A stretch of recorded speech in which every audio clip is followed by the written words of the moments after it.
Yo, what's up ladies and gentlemen? Good evening.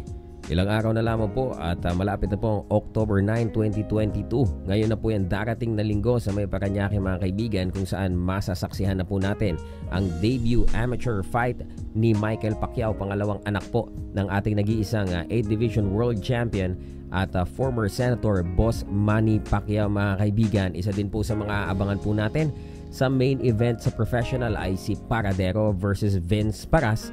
At syempre po, bukod po sa mga boxing action, may inihanda din po ang ating promoter, organizer na Combat Sports Kalayaan na isang entertainment para po sa mga manonood mga kaibigan, because they are trying to mix entertainment with sports for all of you guys mga kaibigan, for you guys to be entertained.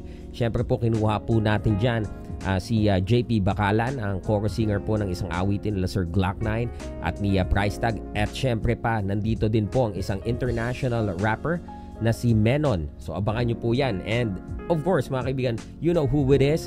Isa po sa mga stars ng Flip Top, one of the fastest rapper here in the Philippines mga kaibigan. Wala pong iba kundi si Lodi Brother Damsa. So abangan nyo po yan. At syempre po, ang inyo pong lingkod ay magpe-perform din po dyan. So abangan nyo po mga kaibigan. And syempre po, nais po nating bigyan ng malaking shoutout ang Combat Sports Kalayaan. Sila po ang nag-organize nito at ang promoter sa pakikipagtulungan po ni Attorney Jet Frias. At syempre pa po ang ating matchmaker si Sir Art Moniz. At syempre po katulong din po natin sa pag-organize nito si Sir JC Manangkil ng Sandman Promotions, ang isa sa pinakaabala na local and international promoter mga idol. So kita-kita po tayo ngayon pong darating na linggo dito po sa Phase 1 BF Homes Parañaque. At magsisimula po ang ating mga amateur bouts 12:30 ng tanghali.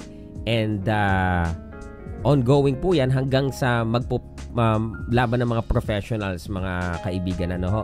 And syempre po mga kaibigan, ito po ay mapapanood ng live. Kung malayo naman kayo sa Parañaque, ito po ay mapapanood ng live dito lamang po sa official Facebook page ng Combat Sports Kalayaan, with K po yun hindi with C.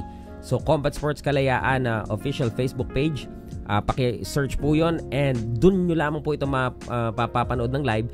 Marami din po mga content creators na darating, pero hindi po daw papayag ang promoter na mag-live ang iba na mga content creators. So dito lamang po sa page na ito mapapanood ng live. Yung iba, they can take videos but they can have it uploaded after the event. Syempre, ibigay natin yung karapatan sa promoter na siya pong mag-live ng event na ito. Yun lamang po, kita-kita po tayo ngayon pong darating na linggo sa isa pong napaka-exciting na event na ito. Muli, ako po si Silver Voice TV. Magandang gabi po sa inyong lahat.